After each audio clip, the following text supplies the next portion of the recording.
Welcome back, everyone, to Westlake Hornets Teambuilder Dynasty here in NCAA Football 14. As today we got the Hornets home opener, and this stadium is buzzing for one reason and one reason only, and that is because in the concession stand there is a new food item, the Sandu Sandwich, which is a fish sandwich named after Westlake tight end Sandu Fishing. Shout out to Garrett for that one. Anyway, this stadium is also buzzing because the Hornets are going to be playing Penn State, a rematch of last year's national championship in which Westlake absolutely choked. They were up 31-17, had the ball with about 2 minutes left, and found a way to lose, and Westlake has revenge on their mind. Now, both Westlake and Penn State have changed, as Westlake no longer has Champ Britton at quarterback, Penn State no longer has Caleb McCarty at quarterback. Penn State is number 8 after losing last week to Notre Dame 37-14. Meanwhile, the Hornets are number 1 for the second time in school history. The first time was the national championship game last year against Penn State. So obviously they're 0-for-1 all time when they are number 1, and they will receive first. Westlake's offense did absolutely nothing, so here's the Penn State Nittany Lions offense. As 2 weeks ago, the Hornets played against TCU, and Westlake was up big early, but TCU came back and took the game into overtime as there's an 18-yard screen pass for Terrell Washington. It is second down, and on first down, Penn State running back Andrew Pettit got banged up. Pettis was solid. I believe he scored a touchdown in the Natty as Steve Green loses a yard. Emmanuel Charles, the senior, reads the play like a book, setting up a 3rd down and 7, as it looks like Adam Alexander was also there on the 4th and 3. It'll be a long field goal for Casey Harmon, the junior, who was very solid in the national championship. So he made a few big kicks. His kick is up, and it is a bomb. And Penn State will take the lead off of a, I think, 55-yard kick from Harmon. It's been a slow start for Westlake's offense. Surprisingly, this is one of the best offensive units in college football. Second down and 10, but freshman Curtis hands it off for Alex Ellis. Ellis running backwards, loses 2 yards. The play is made by Jacob Fry, frying him up past the line of scrimmage. They're down in 6 from the 40. Curtis and Ellis in the backfield. That's still taking time to get used to. And then next year it'll be Curtis and Savage in the backfield, as Dante Savage, who's being redshirted, will be the starting running back next year. There's Everett Lemieux wide open for a gain of 25, and Westlake will move the chains. Nice gain from the junior, who racked up 144 receiving yards a week ago, or 2 weeks ago, because Westlake had a bye week last week. Here's the 51-yard field goal attempt from Matt Fellows. I don't think he's ever made a kick from this distance. And oh my word, it's a fake! Mike Hadley will get it to Jason Gibbs, the true freshman. And Westlake will convert. Sneaky play call from head coach Mason Conway as Hadley to Gibbs, and the chains will move. First and goal at the 1. This is play number 10 on the drive for Westlake. Let's see if they can take the lead. Just under 2 minutes in the quarter. Handoff for Alex Ellis, who's untouched like weekend homework. Ellis' 6th touchdown of the season. He had 3 against TCU, 2 the week before, including the game winner against Alabama. He has been a touchdown machine throughout his career, and I'm pretty sure he's awfully close to passing Monty Ball for the 2nd most rushing touchdowns in the history of the sport. Penn State had a clipping penalty earlier on this series, so that's why it's 2nd and 12 as Tim White looking to throw it. White scrambling under a ton of pressure. He was hit late, but he will still find Justin Brown for 20. It is 3rd down and 4 for Penn State. Will they have to punt it, or can they convert? As Tim White looking to throw it under a lot of pressure. Screen for Ben McCarthy. McCarthy, 1st down, and is pushed out of bounds by Owen Jackson. Penn State was able to kick a field goal at the first quarter buzzer. Now here in the second quarter, not corner. Hornets up by 1. Curtis on 1st down. Under pressure. Curtis. He's going to take a shot for Michael Wilson, the senior, who makes the catch. Curtis had to make that play within the nick of time, and he did it. Very nice play by Wilson to separate himself from the defender. First down at the 33. Westlake driving down the field once again. They have 8 first downs on the day compared to just 5 from Penn State as Alex Ellis finds the hole, fumbles the football, and it's going to be recovered by Burton. And that'll be Penn State football, as Ellis does not fumble the ball very often, but he does there, and Penn State will hop on it. The Zebras are out to review it, and it looks like it was awfully close for sure, but I think his left knee hit the ground right here, and he still has possession of the ball, so he's going to be down by contact, and the play will be reversed. That is a huge break for Westlake. Penn State just got so much momentum from recovering a fumble, but it was all taken away by the damn Zebras. First down, or almost first down, 2nd and 1, my bad. Curtis, under so much pressure, he's running backwards. There are 3 Penn State players there. That's Melvin Hodge, who gets the sack, and it'll be 3rd and 8. Just an all-in-all ugly play from the offense as it's 3rd and 18. Peyton Curtis has a wide-open man deep. That's Sean Briggs, the safety, lining as a receiver, just based on his athleticism and speed, and he's gotten a decent amount of catches so far in his first 2 seasons, and he gets a big one there. 2nd down and goal at the 1. Lemieux in motion, fake handoff. Curtis, he is going to immediately be brought down. No time to throw it. That's Brandon Lamb with the sack. As just terrible blocking from the freshman center, Mike Carter. It is 2nd down and 5 for the Penn State Nittany Lions, as it's going to be an option. Owen Jackson and QJ Casimir are both there to make the play, as Tim White is lit up like a Christmas tree.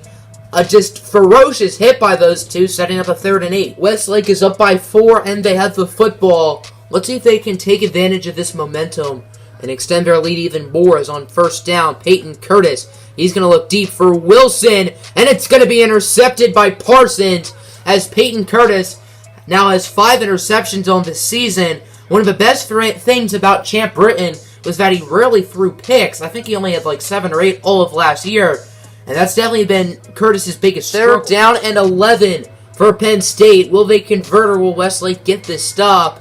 And if Penn State doesn't convert, what do? Field goal, probably, as Tim White, under pressure, can't find anyone open. He will take a shot, and he finds Franklin Burley for the Penn State touchdown, and they will take the lead.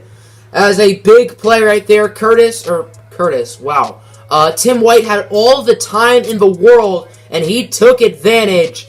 And Penn State will take the lead with 1:13 left to go in the half. Westlake's pass rush has been nothing short of awful this season.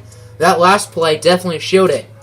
About 50 seconds left in the half. Hornets have 2 timeouts as Curtis taking a shot for Sandu Fishing, the tight end, who will gain 26. Westlake just had to call their final timeout after some miscommunication between Curtis and Westlake coach Mason Conway, as it's 3rd down and 3. Hornets know they need to convert here and wasted a timeout to do it, and it doesn't matter as Curtis is going to be sacked by Brandon Lamb. After the sack, Westlake will have to send their field goal unit out. Clock is ticking to end the half. Fellows' kick is good.